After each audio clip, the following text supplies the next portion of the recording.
Bismillahirrahmanirrahim. Assalamualaikum warahmatullahi wabarakatuh. Alhamdulillahirrabbilalamin. Wabihi nasta'in wala umurud dunya waddin. Wassalatu wassalamu ala asrofil anbiya'i wal mursalin. Wa ala alihi wa sahbihi ajma'in. Amma ba'du. Halo semuanya, perkenalkan nama saya Adi Mulya. Saya dari jurusan Komunikasi dan Penyiaran Islam, Fakultas Agama Islam, Universitas Muhammadiyah Yogyakarta.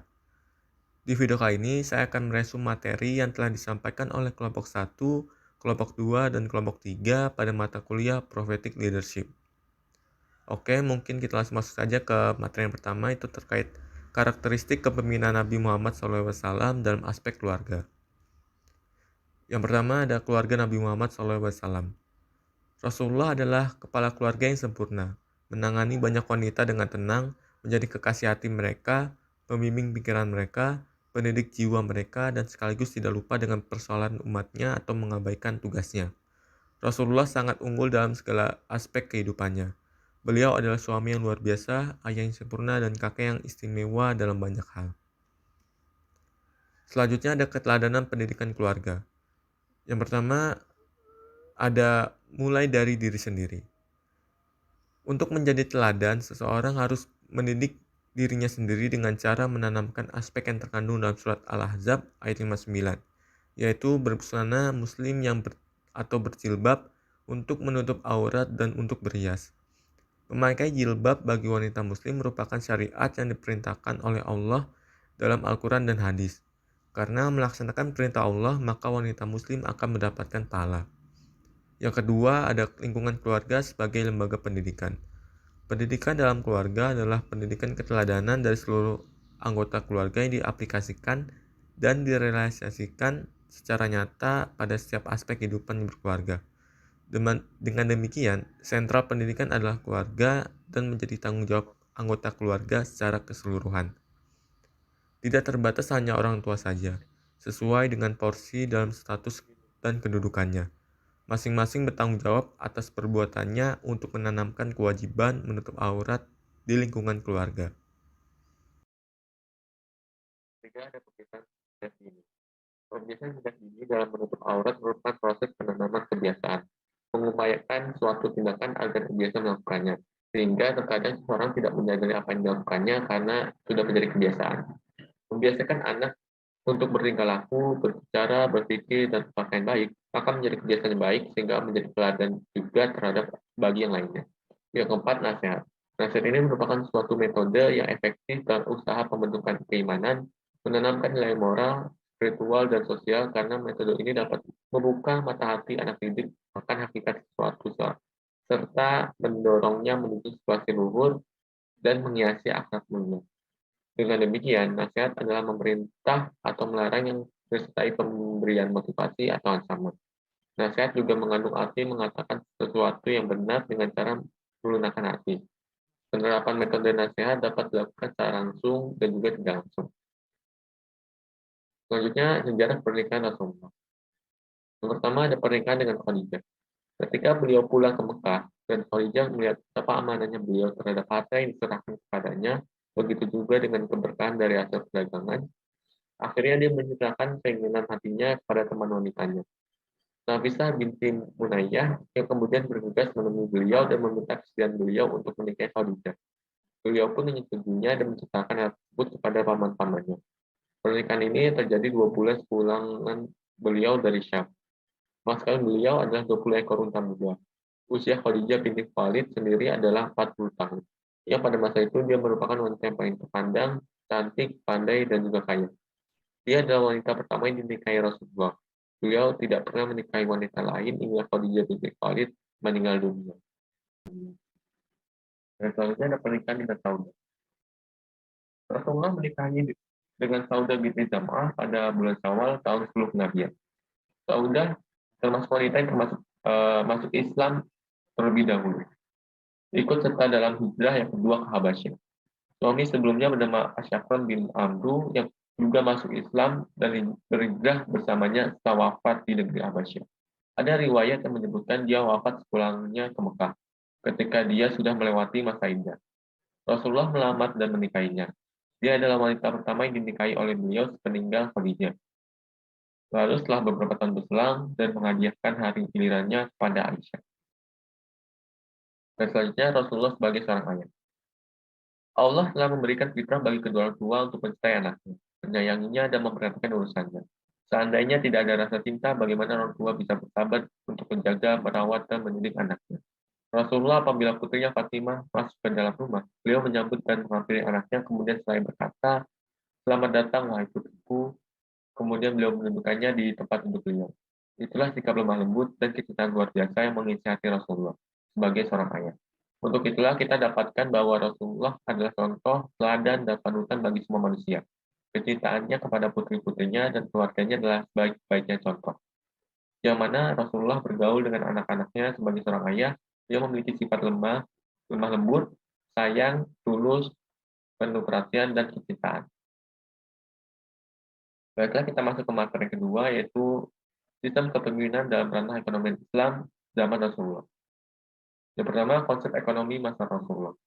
Karakteristik perekonomian pada masa Rasulullah adalah sosial religius yang menekankan kerja kooperatif bagi kaum muhajirin dan ansor yang menyebabkan meningkatnya distribusi pendapatan dan kesejahteraan masyarakat. Pada awal pemerintahan Islam di masa Rasulullah jarang terjadi defisit. Selain itu, pada zaman Rasulullah dibuatkannya Baitul Mal, yang merupakan lembaga yang diberikan wewenang dan mengatur pengelolaan moneter. Rasulullah memperkenalkan konsep baru di bidang keuangan negara pada abad ke-7, yakni semua hasil pengumpulan negara harus dikumpulkan terlebih dahulu dan kemudian dibelanjakan sesuai dengan kebutuhan negara. Selanjutnya, sistem ekonomi pada masa Rasulullah. Meskipun perekonomian pada masa beliau relatif masih sederhana, tetapi beliau telah menunjukkan prinsip-prinsip yang mendasar bagi pengelolaan ekonomi Islam, mempunyai pandangan yang jelas mengenai harta dan kegiatan ekonominya sebagaimana telah dicontohkan oleh teladan kita Nabi Muhammad SAW. Beberapa pemikiran ekonomi Islam yang disadur ilmuwan barat antara lain teori invisible hand yang berasal dari Nabi Muhammad SAW dan sangat populer di kalangan ulama. Teori ini berasal dari hadis Nabi Muhammad SAW, sebagaimana disampaikan oleh Anas radhiyallahu anhu sehubungan dengan adanya kenaikan harga-harga barang di kota Madinah.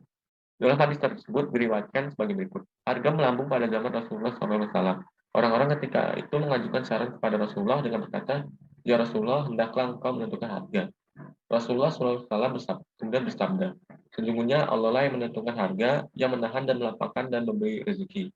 Sedangkan aku harapkan bahwa kelak aku menemui Allah dalam keadaan tidak seorang pun dari kamu menuntutku tentang kezaliman dalam darah maupun harta."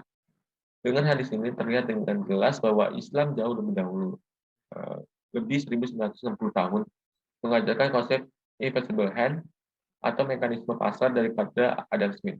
Inilah yang mendasari teori ekonomi Islam mengenai harga. Rasulullah SAW dalam hadis tersebut tidak menentukan harga. Ini menunjukkan bahwa ketentuan harga itu diserahkan kepada mekanisme pasar yang alamiah impersonal. Rasulullah menolak tawaran itu dan mengatakan bahwa harga di pasar tidak boleh ditetapkan karena Allah lah yang menentukannya. Selanjutnya, kebijakan fiskal. Dalam wacana ekonomi makro, kebijakan fiskal diartikan sebagai langkah-langkah pemerintah untuk membuat perubahan-perubahan dalam sistem pajak atau dalam perbelanjaannya yang bertujuan mengatasi masalah-masalah ekonomi yang dihadapi. Kebijakan fiskal merupakan instrumen manajemen pemerintahan atau demand management yang berusaha mempengaruhi tingkat aktivitas ekonomi melalui pengendalian pajak dan pengeluaran pemerintah. Selanjutnya, pemasukan dan pengeluaran. Sumber-sumber pendapatan negara di zaman Rasulullah SAW tidak hanya sebatas pada zakat semata, namun ada beberapa pos lain yang tidak kalah pentingnya di dalam menyokong keuangan negara. Zakat sendiri baru disyariatkan pada tahun ke-8 Hijriah. Selain zakat, ada adalah ghanimah, yang merupakan pendataan negara yang didapatkan dari hasil kemenangan dan peperangan. Kemudian ada kumus atau seperlima bagian yang dari pendapatan ghanimah akibat ekspedisi militer yang dibenarkan oleh syariat. Dan kemudian oleh negara dapat digunakan sebagai biaya pembangunan.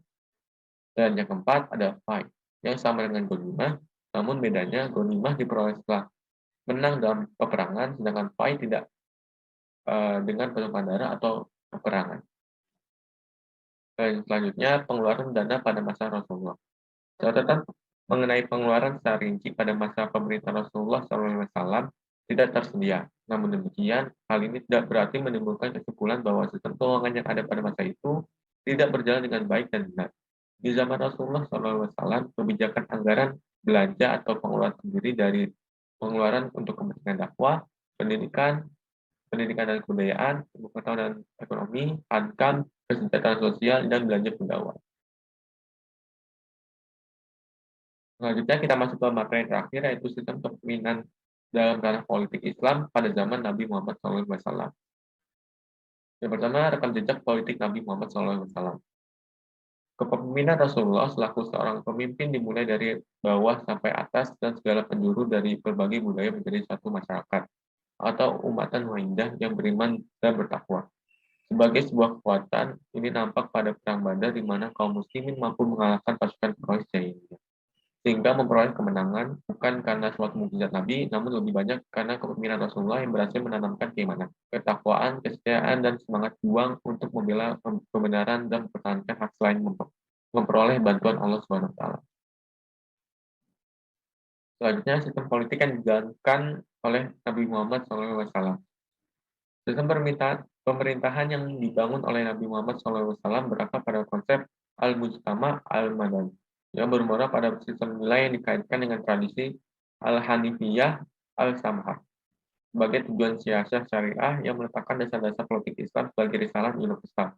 Sistem pemerintahan dengan corak teodemokratis, yaitu pemerintahan yang berdasarkan atas hukum wahyu yang diturunkan Allah dan juga pemerintahan yang dirumuskan melalui musyawarah bersama. Selanjutnya, nilai-nilai atau prinsip yang terkandung dalam peranan politik dalam Nabi Muhammad SAW. Itu ada 8 nilai atau prinsip. Yang pertama ada musyawarah, yang kedua keadilan, yang ketiga kebebasan, yang keempat persamaan, yang kelima wewenang dan tanggung jawab, yang keenam hak mengisak pihak pemerintah, yang ketujuh diwajibkan untuk memperkuat tali silaturahmi, dan yang kedelapan kedaulatan tertinggi atas alam semesta dan hukumnya hanya berada di tangan Allah semata. Dan yang terakhir, tujuan politik Islam. Ada 4 tujuan dalam politik Islam. Pertama, memelihara keimanan menurut prinsip-prinsip yang telah disepakati oleh ulama salaf daripada kalangan umat Islam. Yang kedua, melaksanakan proses pengadilan di kalangan rakyat dan menyelesaikan masalah di kalangan orang-orang yang berselisih. Yang ketiga, menjaga keamanan daerah-daerah Islam agar manusia dapat hidup dalam keadaan aman dan aman. Yang keempat, melaksanakan hukuman-hukuman yang telah ditetapkan secara demi melindungi hak-hak manusia. Mungkin itu saja yang dapat saya sampaikan terkait materi yang telah disampaikan oleh kelompok 1, yaitu terkait kepemimpinan Nabi dalam ranah keluarga, yang kedua kepemimpinan Nabi dalam ranah perekonomian Islam, dan yang ketiga kepemimpinan Nabi dalam ranah politik Islam. Mungkin kesimpulan yang dapat saya sampaikan, semoga kita dapat meneladani kepemimpinan yang telah dicontohkan oleh Nabi Muhammad SAW dalam ranah keluarga, ekonomi, maupun politik. Sehingga kita menjadi manusia yang lebih baik lagi dalam kehidupan kita sehari-hari. Dan kita bisa menjadi pemimpin yang sebagaimana telah diajarkan atau dicontohkan oleh Nabi Muhammad SAW. Mungkin itu saja dapat saya sampaikan. Saya mohon maaf apabila ada kesalahan dalam kata-kata saya atau cara penyampaian saya. Dan juga saya ucapkan terima kasih yang sudah menonton video ini. Mudah-mudahan ada manfaat atau ilmu yang dapat kalian dapatkan dari video ini. Kurang lebihnya mohon maaf. Wabillahi taufiq wal hidayah. Wassalamualaikum warahmatullahi wabarakatuh.